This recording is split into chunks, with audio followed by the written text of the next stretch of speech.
Sure. And we were a 2023 recipient of a Brownfields Revolving Loan Fund grant, which is a program that we are launching now. And we were able to work with UConn Tab throughout the application process, and we're very happy with their work. Thank you for that little plug. Tom Brombria, if you'd like to go next. Hi, I'm Tom Bombria. I work for the City of New London. I'm the Community and Economic Development Project Coordinator, and I manage the Brownfields program. I currently have an EPA cleanup grant and a EPA RLF grant, and I've gotten a couple EPA assistance or assessment grants, and then 3 EPA targeted brownfield assessment grants, which are non-competitive grants for technical assistance. And I've been fortunate to get help with UConn's program 4 times, and it's been a lot of help. So thank you. Thank you. Cece, we'll go to you next. Morning or afternoon, everyone. My name is Cece Gerstenbacher. I'm the Environmental Program Manager with the Merrimack Valley Planning Commission. We are situated in northeastern Massachusetts and are a regional planning agency for 15 communities. We've had a long-standing revolving loan fund program for about 20 years, and we've received numerous RLF grants and supplemental funding. We also have a current assessment grant, and look to continue keeping that program running for as long as possible. Thank you. And then last but not least, Thomas Kennedy. Hi, Tom Kennedy. I'm with the sorry, what did you say? Let me try again. My name is Tom Kennedy. I'm with the Mount Scottney Regional Commission, and we are located in South Central Vermont, located really around the Connecticut River. We have been in the brownfield business since the late 1990s. We've had numerous assessment grants. We have a revolving loan fund. We also have worked with EPA's removals, and we have the state. We're very lucky in Vermont. We have we also have cleanup grants through our agency of commerce.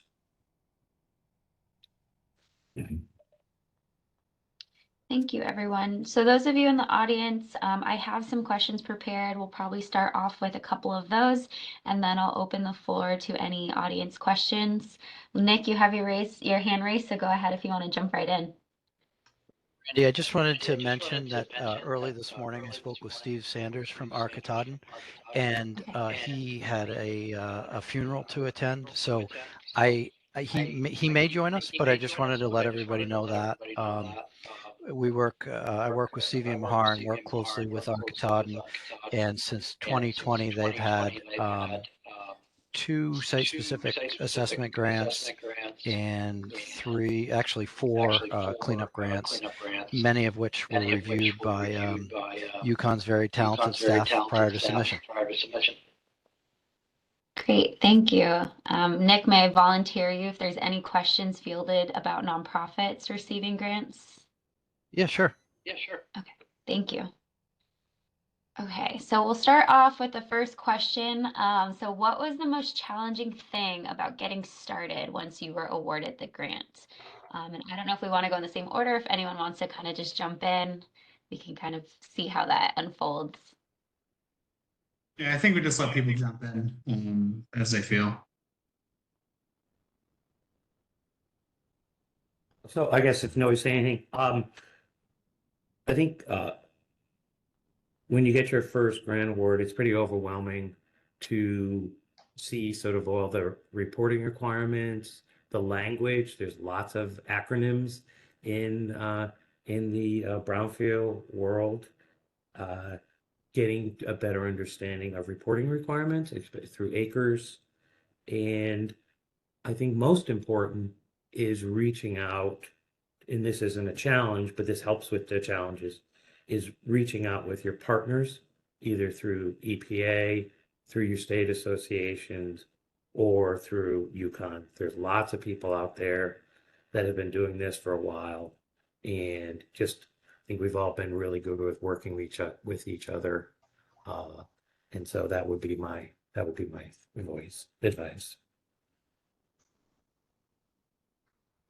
I can chime in too. We certainly have a long-standing RLF program, but I only joined the commission around 2.5 years ago, and so we got a new grant just around the time that I joined. So it very much felt like it was our first grant, for me at least. But we did have that sort of background in understanding what the reporting requirements were. We had a QEP that we were comfortable with, and we have financial staff on board. But what was an interesting kind of challenge to tackle for myself was to rebuild that rapport in the region as a resource that folks look to come to for these RLF grants. We'd had some fits and starts in years previous, and with this new money that we received, it was just as important to do reporting as it was to kind of sell yourself as an entity that people should want to come to, and build those relationships. And I was doing that more than just in brownfields, but it was really important, and I can reap the rewards of it now for sure. I think that's a really great thing to do up front, and a big challenge as well. One thing that we found was a little challenging just getting off the ground, or it was a challenge that we overcame, was just getting started in the brownfields world in general. We're a regional development corporation. We've had long-standing revolving loan funds for several years, for the last 30 years. So the underwriting, finance committees, things like that, all that's very much set, has been for a number of years. But knowing where to go to procure your QEP and things like that. And we had always been the end user. We've done real estate development projects in the past, so we've been the end user and recipients of cleanup grants and cleanup awards, for various projects, but never actually managing the money and dispersing it, as we are through the RLF grant. But luckily, we've had our regional planning commission has been extremely helpful. The EPA and DES have been extremely helpful. Or the EPA and our New Hampshire Department of Environmental Services has been very helpful. We found that this world is probably the most supportive among like federal business development or grant opportunity programs. The brownfields world really in general is just incredibly supportive. Tom Bombrier here from New London. I'd say putting together the RFP in order to hire an LEP. So writing scope and specifications is always a challenge. I've managed grants and projects, but certainly not a brownfields professional. So that is a challenge. So if I could address that, what we do is we actually hire a QEP who is not going to respond to our RLFs, and they help us with specifications and things like that. So it gets very, very technical. And so it's something I think that most of us are not able to do, since we don't have an environmental engineer on staff. And so that has worked out very, very well for us, is to hire a firm. So obviously we can't have a firm who's going to be bidding on it to help us to write it. But so there's always somebody out there that'll help. Yes, and then you have to have the resources to hire that consultant to do that, which is helpful if you have the funds. But I've had an awful lot of LEPs volunteer to help, and expecting to also bid on the work. So and then you got to tell them, well, I can't take your help if you want to bid on it. So resources are always a challenge too. I think similarly to you, Tom Kennedy, we had brought on a procurement expert, because as much as we're not experts in writing the RFRs, RFPs, we're not experts in procurement either. And we brought on somebody who was familiar with that, and that really helped us. Now I feel like I could do it myself, but the first time, absolutely not. It's Nick Sabatine again, speaking on behalf of our Katahdin, but I think somebody mentioned resources, and as a small not-for-profit, they are resource challenged. I think in the time since they've had grants, they've been able to kind of shore up their board of directors, and they've brought some really talented people in as board members, but also as volunteers that help with reviewing procurement processes. I know they've often reached out to their EPA project officers and always get their reviews prior to going out to RFP and RFQs. Early on, I know, and I've heard this comment consistently with other first-time grantees, but there's a process to understand and navigate ASAP, the way they do their drawdowns, but they've handled that very well over time. So I know those were some of the challenges that they had getting out of the gate.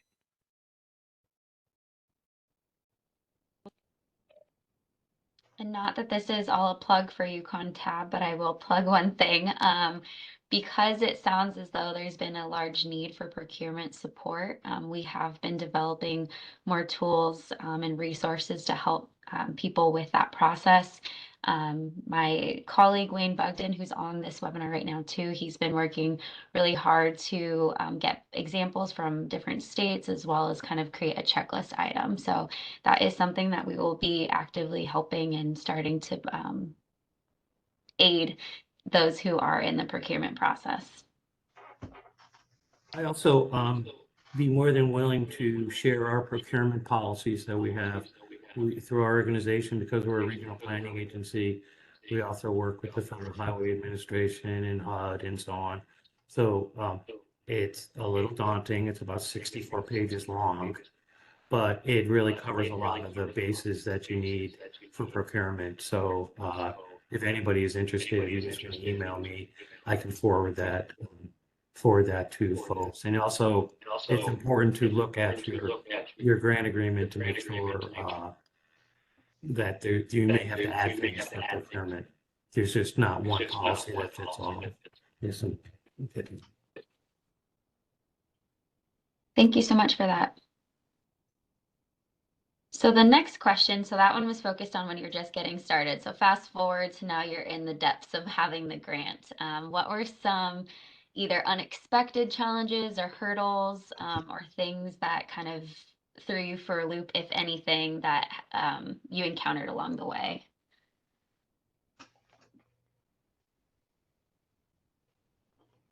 It was mentioned earlier, but getting set up in the ASAP claim system was very much confusing.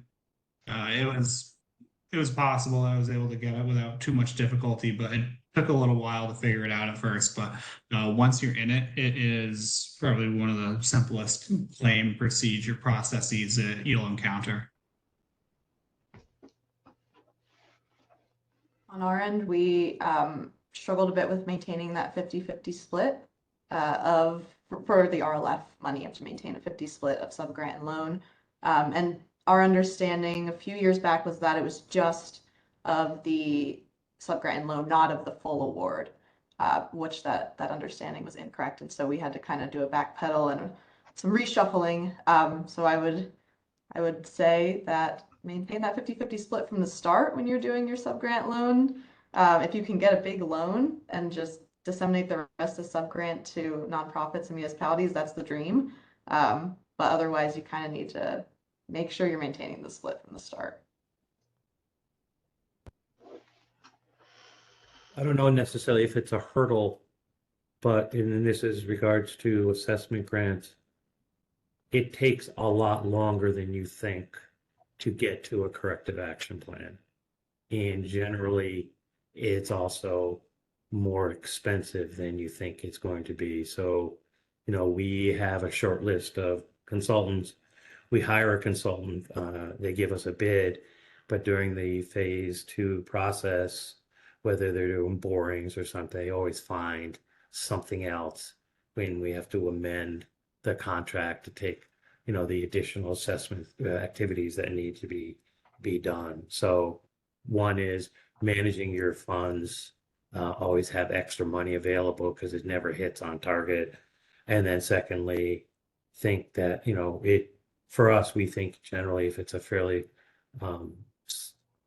complicated site, it's at least 3 years almost to get through in Vermont, get to a corrective action plan.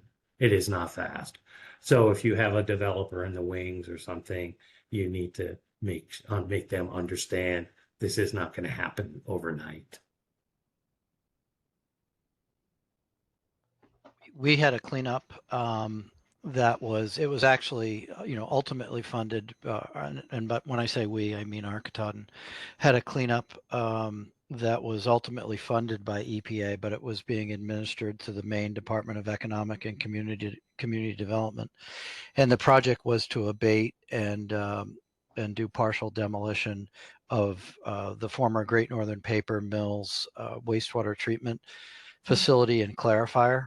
And the construction of this building was precast concrete, 50 foot panels. I mean, it's hard to even consider it to be a building, but it certainly was. So as part of that process, we were thinking state historic preservation, and we were thinking about section 106, but we didn't really feel that it would trigger anything and require any kind of recordation or anything like that, just given its industrial type use. Well, what we hadn't considered is that facility was the largest facility of its kind in the state of Maine. There were implications. Obviously, it was constructed right at the time of the Clean Water Act or shortly following the Clean Water Act.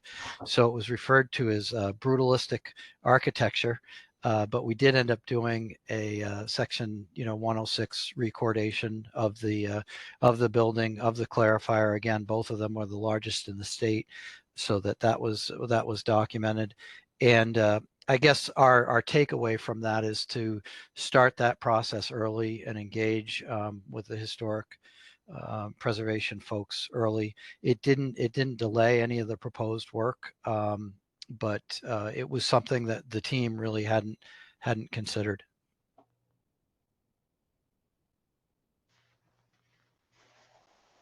Also, if you have more than one funding source, then you may have to do different things based on that organization. So the expectation for EPA may be, X, but HUD wants you to do X plus Y. And so sometimes your NEPA review has to be a lot stricter than you anticipated.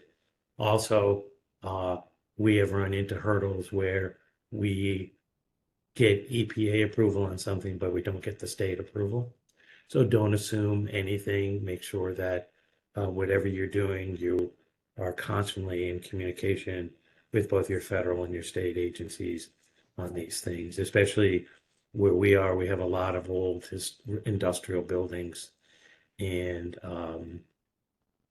I have to say EPA has gotten actually stricter on some of this stuff themselves when it comes to historic preservation issues. So just make sure you have that. And as people were saying earlier, also make sure you have the resources. Sometimes when you're demolishing something, they want you to, we call it demolition, and what do we call it? You have to take photographs as well. And historic photographs can be very expensive. You can spend $1,000 or $2,000 doing it the way historic preservation wants you to do it. So it was document, then destroy, is what we say. D&D.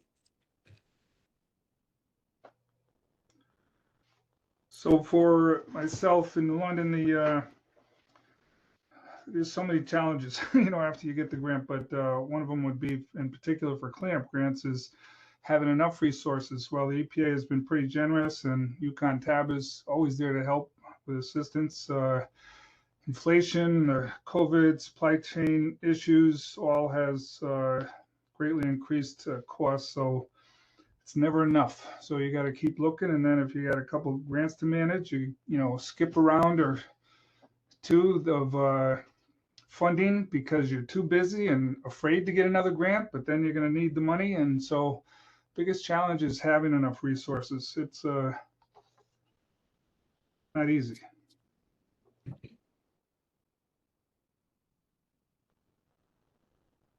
And so this question is directed to those of you managing an RLF grant. I know that's kind of the most intimidating one to manage. And I know at the Brownfield Summit, there's going to be a whole track dedicated to supporting and understanding a little bit more about that type of grants.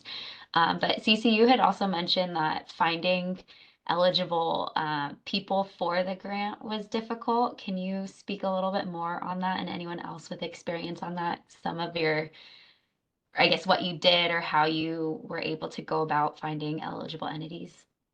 Yeah, yeah. And what I mean by that is not just eligible, but interested. Um, because you can get a developer on the line who heard that you have a revolving loan fund program and heard that you might have some sub-grant for them, but really your goal is to give that developer a loan, or at least for the most part a loan. And on the flip side, you get a nonprofit on the line and you really want to give them just a sub-grant, but you need to maintain that 50-50 split. So you need to kind of coax them in with enough that feels compelling, especially I think right now for developers, we maintain a very low interest rate, really favorable terms for return of the RLF, which is compelling because interest rates are so high. We're not reactive to that. We're not trying to make money or rob people, you know. So we kind of keep it easy for people to digest. And then with some of our nonprofits, some of our municipalities, where we can, we try and throw in program income for programs that are a little bit further along who have program income. I think that's a nice little cherry on top of some of these projects. And we also try and give folks some more sub-grant than loan if possible. I think that's compelling. We just signed a sub-grant loan with a nonprofit for some work here in Haverhill. And it was compelling for us to, number one, just kind of sit down and talk with them through why we need to do the split that we're doing, how we can help them, maybe find other resources to pay back that loan and support them. Because at the end of the day, we want to see the redevelopment that it's a housing authority. We want to see them go through with the redevelopment. We want to support them. So a combination of kind of throwing people a bone here and there, an olive branch, and also just sitting down and being realistic with them and being a helpful partner when they come to you with a problem. Even if we don't have the best solution, we're still willing to work with them to find some other solution or some other workaround. Well, that was great to hear from someone who's been doing a RLF for 25 years that you have the same problems that I anticipate. I just got mine in the fall and had trouble getting it off the ground, and do expect that finding applicants interested or eligible is going to be a challenge because of the loan thing. And we're even willing to do 0% loans to make it as easy as possible for the applicants. But Wayne at UConn Tab has started to help me, and then I just couldn't find the time to devote to this, but we'll get back and dive back into it very soon. But that's I could see that being a real challenge, finding people who actually want to participate because it's a loan, not a grant, and deal with all the paperwork and the Davis-Bacon requirements and then the eligibility. With the RLF, I found out that after the fact, I didn't realize. I guess I didn't read enough or understand it enough, but I expected to be able to use some of the RLF funds for some limited assessment for hazardous building material surveys, and realized after I was awarded that that isn't eligible.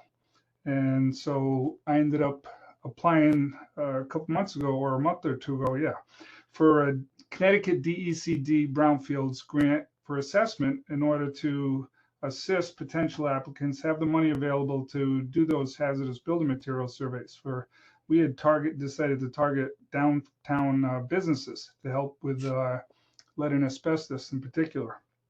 And I haven't heard about that grant, but hopefully I'll get it, and that will make it a lot easier for those that are interested to get a phase 1 and phase 2, in a hazardous building survey, so they do qualify. So always plenty of challenges. I will say, Tom, it's been really helpful for us to have an assessment program that we can kind of feed into our RLF program. So I hope you're able to get that and it works out well for you. Thank you. Me too. Of course. To echo everybody else, finding eligible borrowers that are interested for the RLF has certainly been challenging. It's can be somewhat comparable to other commercial lending, where if there is somebody that's interested, they show strong interest because they have few options and they know that they can get a 0% loan with favorable repayment terms. We're in conversations with a couple projects right now. But one thing that we found that the EPA told us was that we could actually lend to ourselves, which was very surprising. And us as a developer also is one of the hats that we wear. We have the opportunity theoretically to go and find a site and lend to ourselves. However, we are a nonprofit, so we could just apply for a clean grant. But if we weren't bound by timelines, if we were bound to a very tight timeline, didn't have that option, we could just roll it into the projections, roll cost into the projections, and it's something that would give us a neat little option.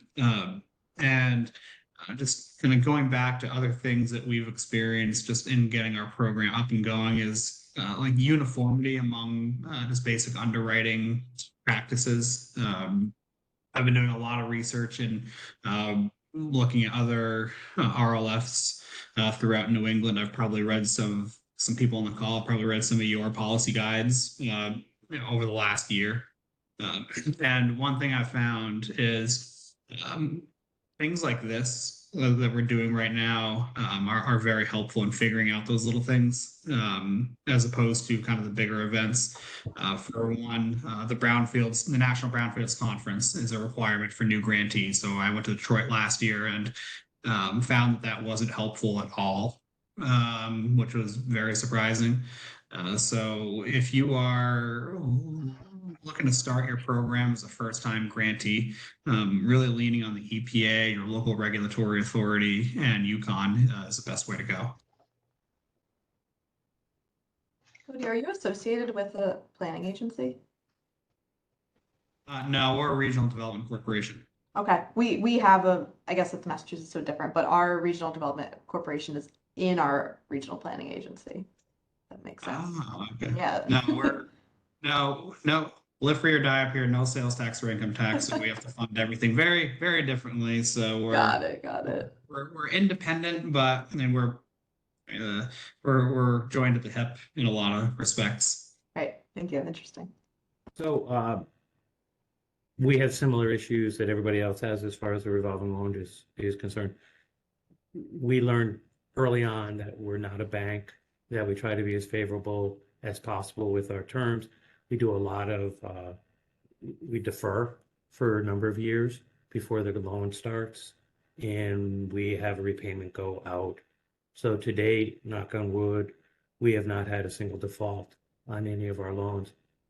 I am really surprised to hear, though, that people are thinking about loaning money when it sounds like they haven't done the assessment. You have to be really, really careful that you're not using EPA money for someone who might be the responsible party.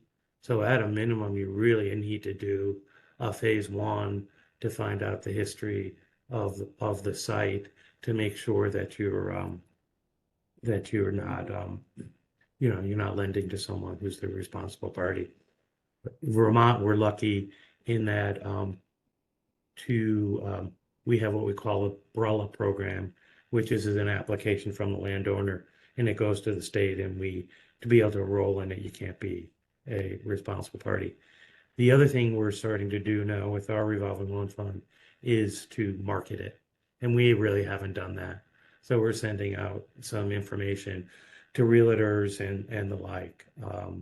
We also, in the past, and it's gotten a little more complicated now with some new EPA guidelines, is we used to lend outside of our region. Our goal, I think, as CC was saying, is to revolve the funds, and if you can get some loans out there, it certainly helps the matter. I think also some of the new rules with program income has made things a little more complicated through EPA, especially reporting it and how you can use it. So you just really need to pay attention. And we have there are two of us here, and we probably spend 30 to 40 hours a month just on brownfields really thing. So we have a well-established program, and it's fairly well funded. So that's certainly an advantage for us. On the advertisement front, Tom, we had kind of a similar issue, and one of the activities that we undertook, which is maybe somewhat novel, is something that we coined the Brownfields Roadshow. Because we're an RPA, we have 15 communities, we actually took to predominantly our cities. Our cities are really where the bulk of the contamination is and the respective projects are, and we met with the CEO of the city, so the mayors and their staff, economic development staff, as well as our QEP, and put together a little tour of the city and kind of walked them along and made sure we were catering to the mayor's priorities, which made them feel really comfortable and excited about being able to access this funding. And from that, we built out a GIS layer of all the projects that we heard were a priority from the CEOs of these cities. And we've been able to kind of, in fits and starts, continue to follow up on those projects. Even if the mayor forgets about it a few weeks later, we're able to say, oh, hey, last summer you mentioned this project was a priority. Is it still a priority? So I've found that helped build rapport a good bit, and interest, because if the mayor knows, then it's definitely true that the rest of the town and city knows.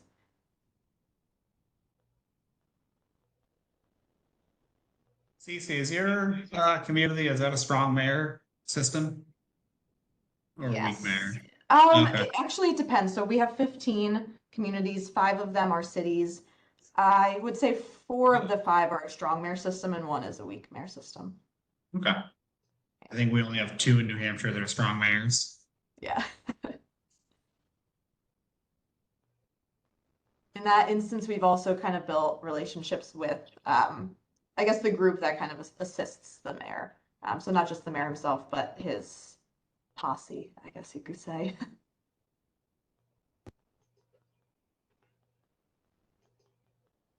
Okay. So I'd like to take a moment to open it up to those in the audience to ask some questions. If there is silence, I have a few more questions that I can ask, but I want to make sure I give time to those in the crowd. Okay, Nancy, I see your hand up. Go for it. Hi, thank you. I'm an environmental attorney in Connecticut, so I'm very familiar with Connecticut, and I also advise several RLFs, so I have empathy for everything that you've just said. I'm helping but I live up in New Hampshire, and I'm helping a local town with a brownfield that they currently have, and some of the people on our committee are on this call. We're looking to submit a direct grant to EPA for remediation. It may be that we can tag some RLF money from a certain person sitting in the presentation who I hope to meet. But I know all the complications about when you're managing the RLF. But when you do a direct grant, which I've never done on behalf of a municipality, perhaps, what level of management and administration does that applicant have to take on? And I apologize if this was really all geared to RLF, but that's what we're trying to figure out. And TAB, just for everyone, TAB has been great with our project. It's in Spofford Village, and they helped us. Wayne and his group helped us, and we're looking forward to using them when we have to make a grant application. But I was curious, I don't know if that's a question for Wayne and for TAB more than the others. So Nancy, are you talking about an assessment grant or a revolving loan fund? No, well, no, I'm talking about a Talking about a cleanup grant. A direct grant, as opposed to going to, because I represent a number of the COGs in New Haven and in Connecticut, and we have RLFs. But this is a direct application to EPA for a cleanup grant. And Nancy, it may, I think I know which project you're talking about. It may make sense, and sorry to jump in, Randy, but it may make sense at that point when November comes around or whenever the assessment is time to apply for the cleanup fund directly. It may make sense to have a meeting between myself, JB Mack, Dory Parr, and and DES to figure out the administrative side of things because we are already administering cleanups just through our RLF program. If the town needed help administering a cleanup grant, I would imagine that'd be able to be contracted out because it's pretty intensive. I would imagine it would probably outweigh the capacity of the town of Chesterfield to be like town of Chesterfield staff, and it's something that you want professional management of rather than like a select board member Right. managing it. So it may make sense to partner with us and or the planning commission for management of that, but I'd defer to UConn or DES or the EPA for things that they recommend. But I think in any event, I think there's enough resources out there to be able to figure that out. Yeah, we do intend to speak with you, Cody, sooner than that. But I know Dory well and have worked with her for years, and I just discovered that she helps JB in New Hampshire, and she's great. And so I've started to ask her a few questions, but don't have experience with a direct grant. So thank you. So to answer your question, the requirements are not different for a direct grant to a municipality versus to a regional agency. You have to go through all the same requirements. And I have to totally concur what Cody is saying. Do not even try to do this if you've never done this before. I'm very familiar with Chesterfield, living in Vermont, and these small communities, you are going to screw it up. I mean, I know that. and so use the folks in the area. You generally with cleanup funds, there's usually plenty of money for administration, and so that really shouldn't be an issue for you. What you as an attorney though can do is to create the proper documentation for lending and all that other stuff. So because at some point you're going to involve it. So I'll have to get licensed in New Hampshire to do that. But we realize that we need to have local counsel assist. But thank you. I'll sorry to anyone from Connecticut on the call, but we're always happy to welcome a Connecticut business to New Hampshire. Okay. Tom, you represent a municipality who's managed a cleanup grant. So can you maybe give your thoughts on that since it might be slightly different?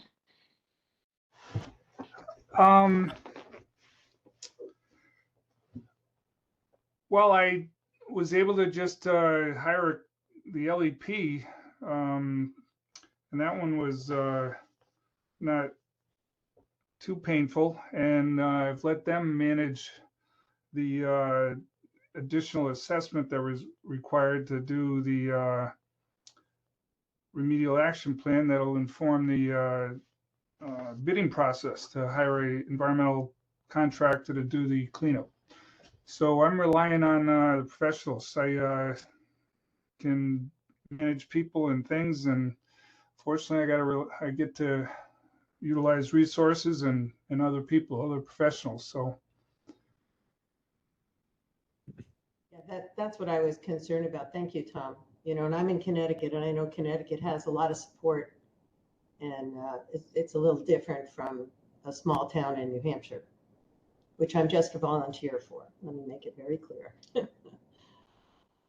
Thank you very much. Appreciate it. Yeah, you just got to use the EPA, ask the questions, let them direct UConn tab and your consultant. But that's whatever project you're on, you'll end up needing an LEP, licensed environmental professional. So once you get that out of the way, then they're very familiar with grants and the cleanups and the assessments.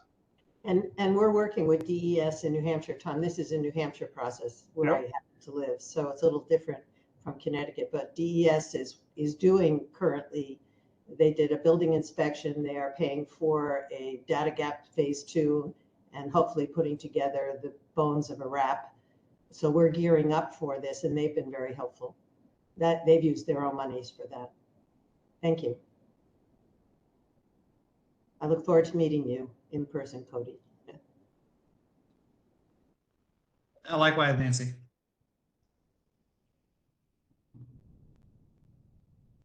Any other audience questions? Hey there, this is Jason Rogers, town manager here in Naples, Maine. I'm been in the job since last October. My first time getting into municipal operations. So some of this is new.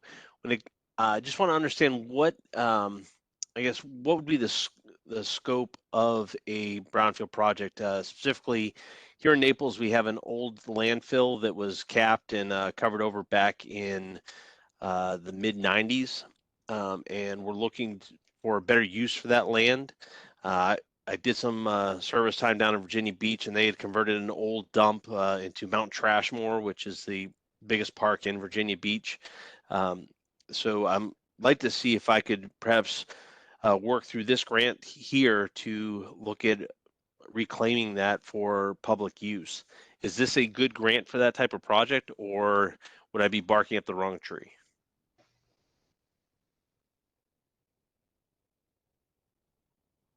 Landfills are pretty tricky, and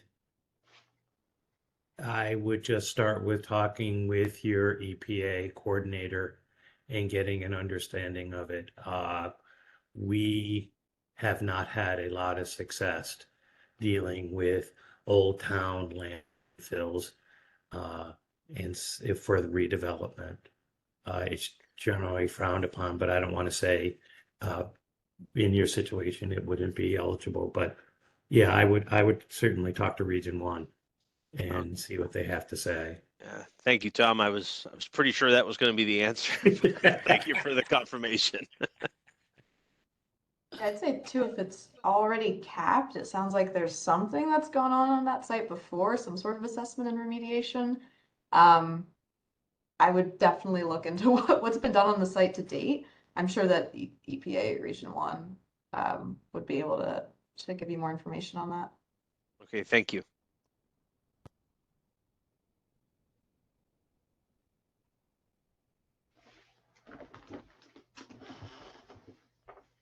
Jason, if you want us at UConn tab to help connect you to anybody, please feel free to reach out to us and we can set up a call and have a larger conversation about that site if you'd like. Thank you, Ryan. Appreciate that. Any other audience questions?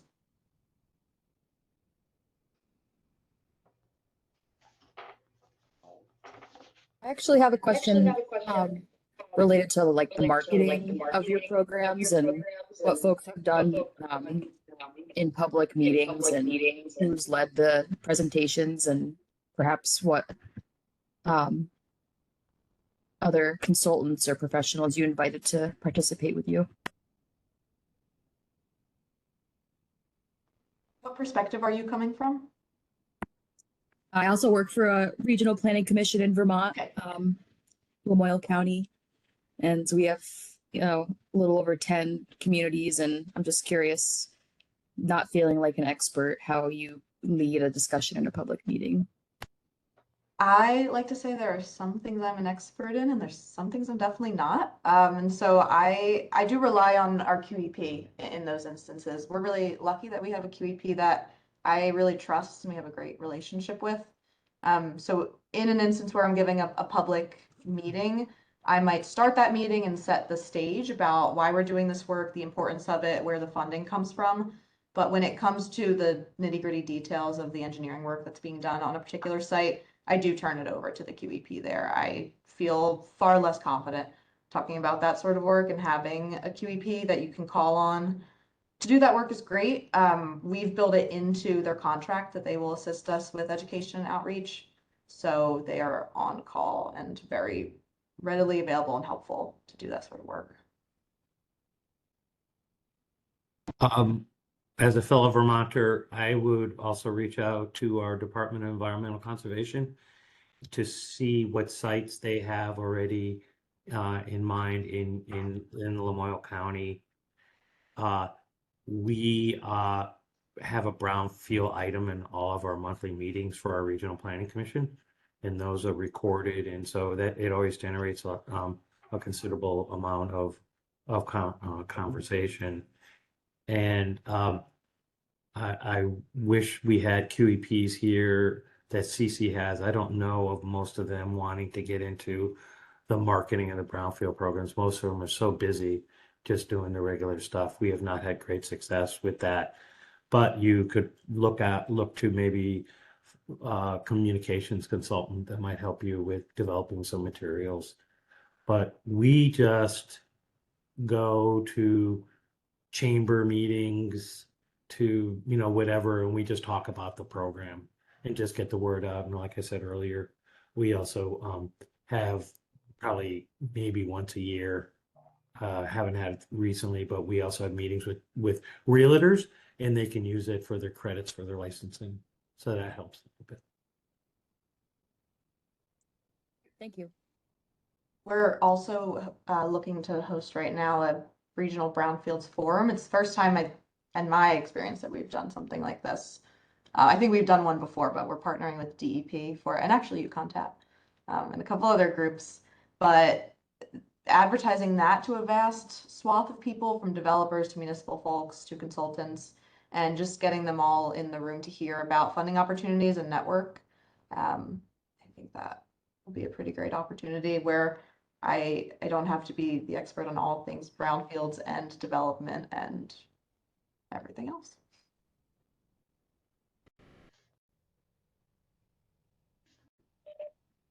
I'll add a quick little plug. UConn Tab has a really strong community engagement portfolio now. So we're more than happy to help with content creation for you, or flyers, anything that you want to like pass out. We also recently created a tool called a stakeholder analysis. So that can be really great for identifying community-based organizations that are really great at disseminating that information for you.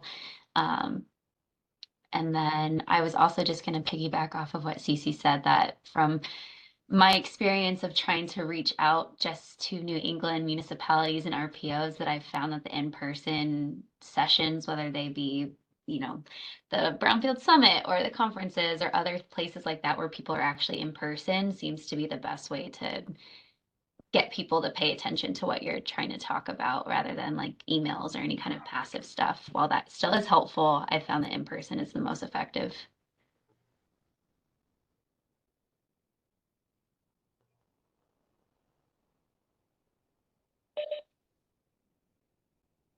Anyone else? Oh, Jeff, go ahead. Thank you.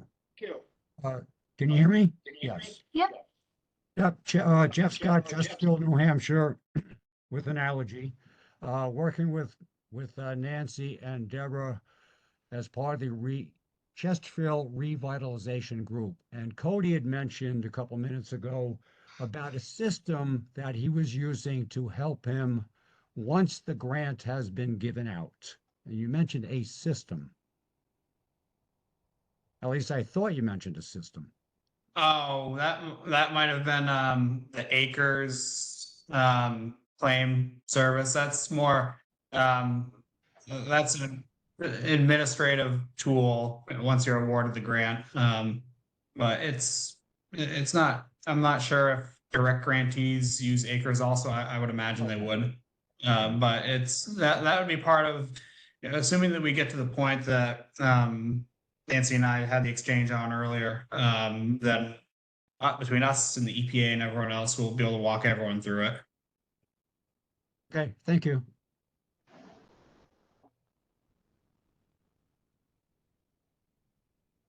Randy, it would be, I think, helpful if UConn maybe sent out an email on occasion talking about the programs that you offer. I have to apologize. I don't go on your website as much as I probably should, and I probably don't know your programs as well as I should.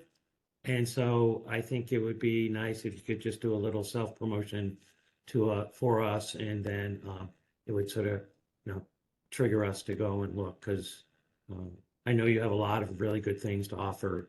Just some of us, we're just so busy, we forget about that, and we kind of just struggle in the trenches, making mistakes and being foolish. We can definitely do that. Thank you. I had one last question that I wanted to field to you all before we close out. One of the biggest questions and seemingly struggles that municipalities seem to face upon assessment and cleanup of these sites is finding a developer. And that is definitely one area where UConn Tab also struggles to kind of help. We do the site reuse assessments where we can create visioning and kind of a realistic idea of what can go there. But even then, it's still a difficult process to attract developers. And so given that you guys have had some experience probably in the beginning and ending of some of these grants and working with these brownfield sites, do you have any pointers for either putting together developer packets or just attracting interest for communities and sites? So there's tracking developers, a lot of word of mouth, letting people know important things that municipalities can do to attract developers for any kind of project, not just a brownfields project, but first work with the regional development corporations. We work most closely with developers. We work with the private sector more than RPCs do, more than municipalities do. We work with them on their finances, deal packaging, deal structuring. So definitely reach out to your RDCs. Also speak with your realtors. They often come across with these people. Builders associations, similar trade groups. The state may not always have a good Rolodex of developers, depending on what your state government is tasked with.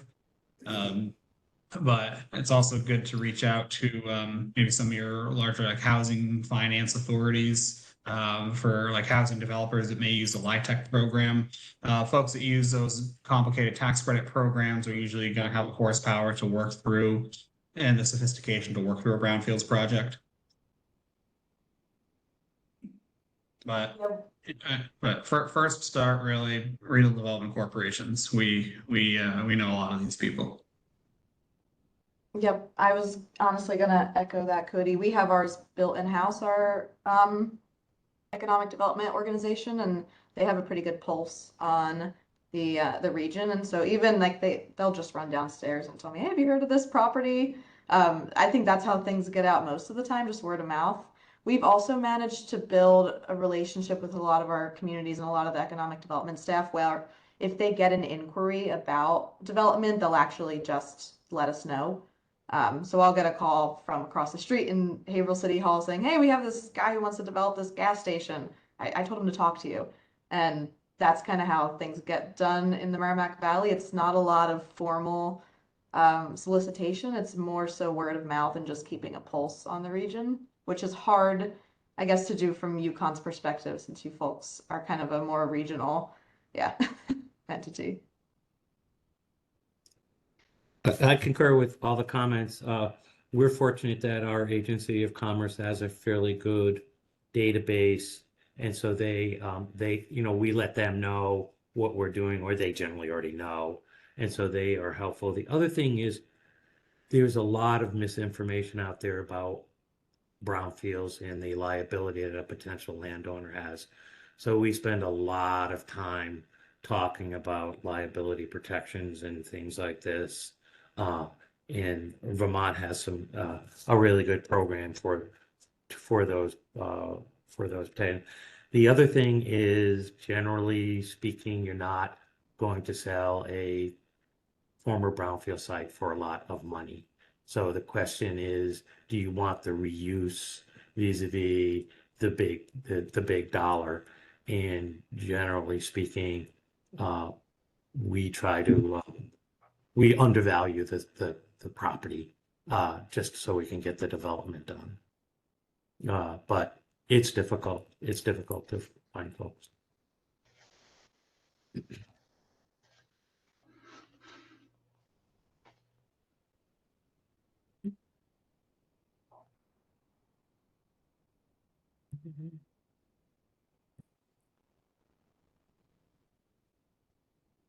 And one thing I can add, I know that we're coming up on closing here, but one thing I'll add is for anyone listening on the call, if you are considering applying for brownfields funding or have no idea where to start, like I did a year and a half ago, no idea where to start, how to collect the data. This is an incredibly supportive ecosystem that is here. The resources are there to help you get the money, understand it, figure out how to do it, figure out how to manage it. And it's something that I can very easily say we would not have been able to. I would be on this call right now if it wasn't for the help from UConn tab and our partners. And the only reason I'm doing this call today, which bear with me. The only reason I'm doing this call today is because of how much I believe in the service that UConn Tab has and how great how much of a help they were.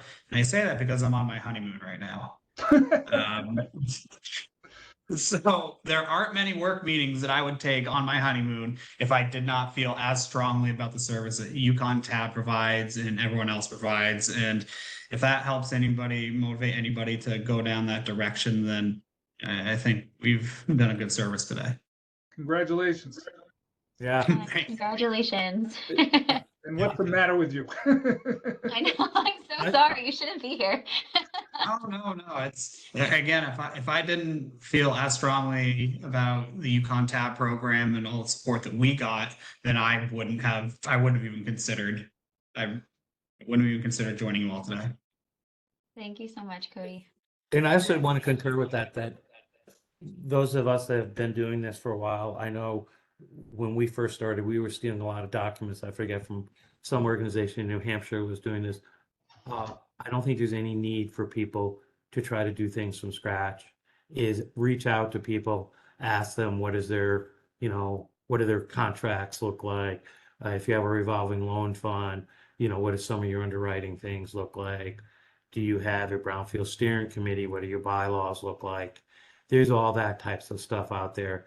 And I apologize, maybe UConn Tab already has that stuff in a library or whatever, but just use that as to just get the ball rolling and gives you things to think about instead of just trying to do it from a blank slate. So, and I agree with Cody says, I can't believe he's on his honeymoon doing this, but that, he hit it right on the head.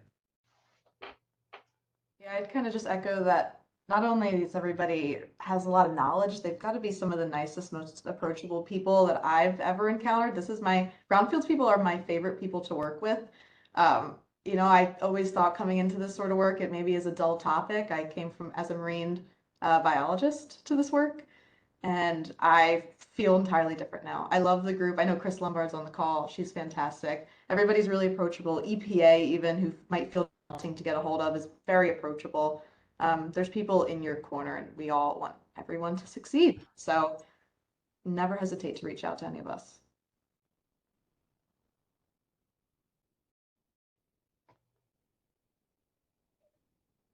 Nick or Tom, any final remarks before I let everyone get back to their afternoon and Cody back to his honeymoon? I would just say that I'd agree with Cece that there's so many people that are really helpful, and I've been fortunate to work with some really great professionals from UConn Tab people, the LEPs and brownfields professionals to and the EPA. I've always found them to be accessible and very helpful. Our Katahdin would definitely second that, Randy. They work with multiple federal agencies. They've got a pretty big EDA grant right now. They're doing work with HUD and others, and they repeatedly say that the support that they get from EPA on these projects, as well as the Maine DEP that administers some of this locally, the technical aspects of the program are far and above any other federal agency that they work with.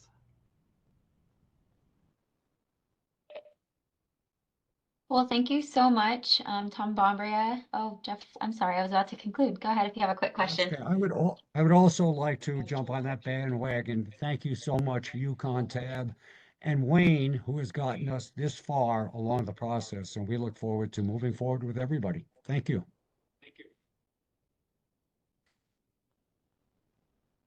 Well, thank you, everyone. Cece, Tom Kennedy, Tom Bombria, Nick, and Cody for being on the panel today and answering some questions. And hopefully, if any of you are in the audience that are attending the Brownfield Summit in a couple weeks, we'll see you there. Thank you, everyone. Thank you. Thank you. Thank you. Thank you.